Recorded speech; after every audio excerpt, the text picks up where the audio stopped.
Welcome to rhythm of learning.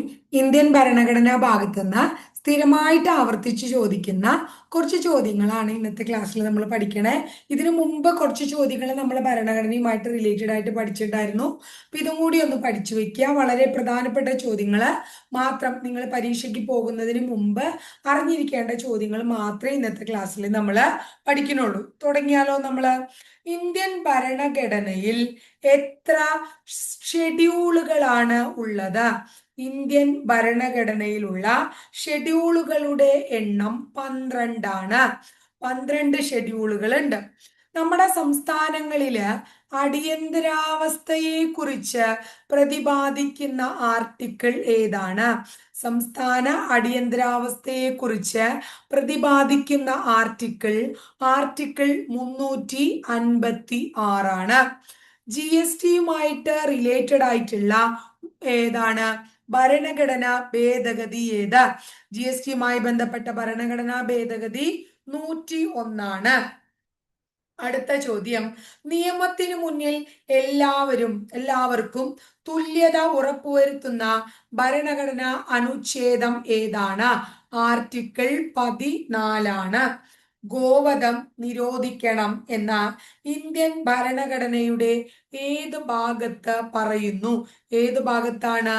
നിർദ്ദേശക തത്വങ്ങളിലാണ് പറയുന്നത്. അടുത്ത ചോദ്യം, ക്ഷേമ രാഷ്ട്ര സങ്കല്പത്തെ കുറിച്ച് എപ്പോഴും പറയുന്നതാണ്, പരീക്ഷയ്ക്ക് ചോദിക്കുന്നതാണ്. ക്ഷേമ രാഷ്ട്ര സങ്കല്പത്തെ കുറിച്ച് പ്രതിപാദിക്കുന്ന ഭരണഘടനാ ഭാഗവും ഏത് തന്നെയാണ്? ഏത് ഭാഗത്താ പറയണേ? നിർദ്ദേശക തത്വങ്ങളിൽ തന്നെയാണ് പറയുന്നത്. അടുത്ത ചോദ്യം, ഭരണഘടന നിയമ നിർമ്മാണ സമിതിയിൽ എത്ര പേരാണ് തിരുവിതാംകൂറിനെ പ്രതിനിധാനം ചെയ്ത് ഉണ്ടായിരുന്നത്? തിരുവിതാംകൂറിൽ നിന്ന് എത്ര പേരുണ്ടായിരുന്നു? 6 പേരാണ് ഉണ്ടായിരുന്നത്. ഇനി അടുത്തത്, ഭരണഘടനയുടെ കരട് ഭരണഘടന നിയമനിർമ്മാണ സഭയിൽ അവതരിപ്പിച്ചത് എന്ന്?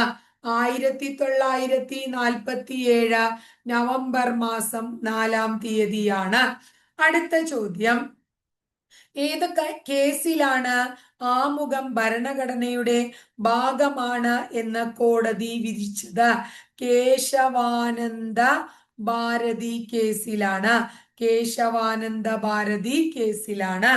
അടുത്തത്, ഭരണഘടന നിയമനിർമ്മാണ സമിതിയിലേക്ക് തിരുവിതാംകൂറിൽ നിന്നും തെരഞ്ഞെടുക്കപ്പെട്ട വനിത ആരാണ്? ആനി മസ്ക്രീനാണ്. ആരാണ്? ആനി മസ്ക്രീനാണ്. ഭരണഘടനയ്ക്ക് ഒരു ആമുഖം എന്ന ആശയം ആദ്യമായി മുന്നോട്ട് വെച്ച വ്യക്തി ആരാണ്? ബി എൻ റാവു ആണ്. ആരാണ്? ബി എൻ റാവു ആണ്. അടുത്തത്, അഡ്വക്കേറ്റ് ജനറലിനെ കുറിച്ച് പ്രതിപാദിക്കുന്ന ഭരണഘടന അനുച്ഛേദം 165 165. ലോക്സഭാ തിരഞ്ഞെടുപ്പിൽ മത്സരിക്കാനുള്ള ഏറ്റവും കുറഞ്ഞ പ്രായം എത്രയാണ്? 25 വയസ്സാണ്. ഇന്ത്യൻ പാർലമെന്റ് എന്നാൽ ലോകസഭയും രാജ്യസഭയും ആരും ചേർന്നതാണ്. ലോക്സഭ, രാജ്യസഭ പ്ലസ് പ്രസിഡന്റ് മൂന്നും ചേരുമ്പോഴേ എന്താവുള്ളൂ? പാർലമെന്റ് ആവുള്ളൂ കേട്ടോ. ഒരു ബില്ല് ധനബില്ലാണോ അല്ലയോ എന്ന് തീരുമാനിക്കുന്നത് ആരാണ്? ലോക്സഭാ സ്പീക്കറാണ്. ആരാണ്? ലോക്സഭാ സ്പീക്കറാണ് കേട്ടോ. ഇന്ത്യയിൽ 2 തവണ ആക്ടിംഗ് പ്രധാനമന്ത്രി ആയിരുന്നത് ആരാണ്? ഗുൽസാരി ലാൽ നന്ദയാണ്. ആരാണ്? ഗുൽസാരി ലാൽ നന്ദയാണ്. ആരുടെ ശുപാർശ പ്രകാരമാണ് പ്രസിഡന്റ് അടിയന്തരാവസ്ഥ പ്രഖ്യാപിക്കുന്നത്? ക്യാബിനറ്റിന്റെ ശുപാർശ പ്രകാരമാണ് പ്രസിഡന്റ് അടിയന്തരാവസ്ഥ പ്രഖ്യാപിക്കുന്നത്. അടുത്തത്, ഫിനാൻസ് കമ്മീഷന്റെ ചെയർമാനെ നിയമിക്കുന്നത് ആരാണ്? ഫിനാൻസ് കമ്മീഷന്റെ ചെയർമാനെ നിയമിക്കുന്നത് ആരാണ്? പ്രസിഡന്റ് ആണ്. അടുത്തത്, കൺട്രോളർ ആൻഡ് ഓഡിറ്റർ ജനറൽ, അതായത് CAG എന്ന പദം അല്ലെ, എന്ന പദവിയുടെ ആശയം ഇന്ത്യ സ്വീകരിച്ചിരിക്കുന്നത് എവിടെ നിന്ന്? CAG എന്ന ആശയം സ്വീകരിച്ചിരിക്കുന്നത് എവിടെ നിന്നാണ്? ബ്രിട്ടനിൽ നിന്നാണ്.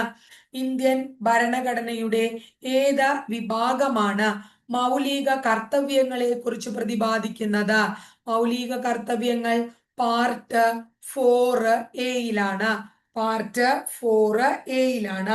മുഖ്യ തെരഞ്ഞെടുപ്പ് കമ്മീഷണറെ തൽസ്ഥാനത്ത് നിന്ന് നീക്കം ചെയ്യാനുള്ള അധികാരം ആർക്കാണ്? ആരാണ് മുഖ്യ തെരഞ്ഞെടുപ്പ് കമ്മീഷണറെ തൽസ്ഥാനത്ത് നിന്ന് നീക്കം ചെയ്യുക? പ്രസിഡന്റ് ആണ്. അടുത്തത്, കേരളത്തിന്റെ ഗവർണറായ മലയാളി ആണ്. ആരാണ് ആദ്യം കേരളത്തിന്റെ ഗവർണറായ മലയാളി? വി വിശ്വനാഥൻ. കേരള ഗവർണറായ മലയാളി ആരാണ്? വി വിശ്വനാഥൻ ആണ്. വി വിശ്വനാഥനാണ് കേട്ടോ. ഒരു ബില്ല് നിയമമാകുന്നത് എപ്പോഴാണ്? അത് പ്രസിഡന്റ് സൈൻ ചെയ്യുമ്പോഴാണ്. ഒരു ബില്ല് നിയമമാകുന്നത് പ്രസിഡന്റ് സൈൻ ചെയ്യുമ്പോഴാണ്. ഏറ്റവും കൂടുതൽ സംസ്ഥാനങ്ങൾക്ക് പരിധിയിൽ വരുന്ന ഹൈക്കോടതി ഏതാണ്? ഏറ്റവും കൂടുതൽ സംസ്ഥാനങ്ങളുടെ പരിധിയിൽ വരുന്നത് ഗുവാഹത്തി ഹൈക്കോടതിയാണ്. ഇന്ത്യൻ ഭരണഘടനയുടെ സംരക്ഷകൻ എന്ന് വിശേഷിപ്പിക്കുന്നത് ആരെയാണ്? ഭരണഘടനയുടെ സംരക്ഷകൻ ആരാണ്? സുപ്രീം കോർട്ടാണ്.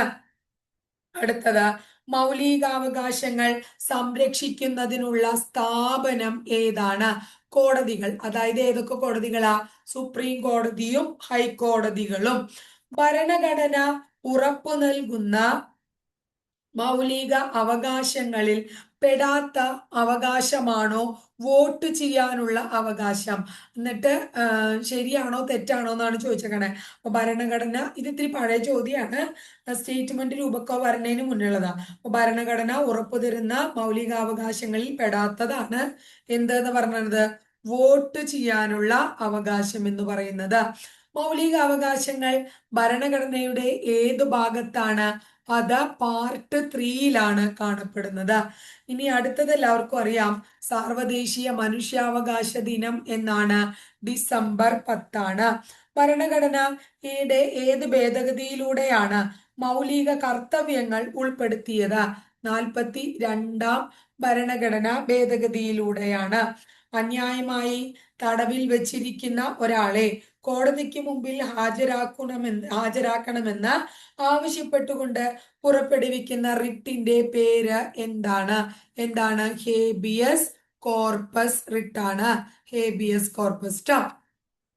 അപ്പോൾ ഇത്രയും ചോദ്യങ്ങൾ വളരെ ഇമ്പോർട്ടൻ്റ് ആയിട്ടുള്ളതാണ്. ഇതിനു മുമ്പ് നമ്മളൊരു 100 ചോദ്യങ്ങൾ പഠിച്ചിട്ടുണ്ടായിരുന്നു. ഇപ്പോൾ ഒരു 10-30 ചോദ്യം ഉണ്ട്. ഇതും കൂടി നിങ്ങളൊന്ന് പഠിച്ചു വെക്കുക. ഇനി സമയം കിട്ടുകയാണെങ്കിൽ ഒരു ക്ലാസ്സും കൂടി നമ്മൾ കോൺസ്റ്റിറ്റ്യൂഷനായിട്ട് ഉപയോഗിക്കാം കേട്ടോ. അപ്പോൾ ടീച്ചറുടെ തൊണ്ടയ്ക്ക് ഇത്തിരി കൂടുതൽ ബുദ്ധിമുട്ടുണ്ട്, അതുകൊണ്ടാണ് ഇത്ര കുറച്ച് ചോദ്യത്തിൽ നിർത്തിയത് കേട്ടോ.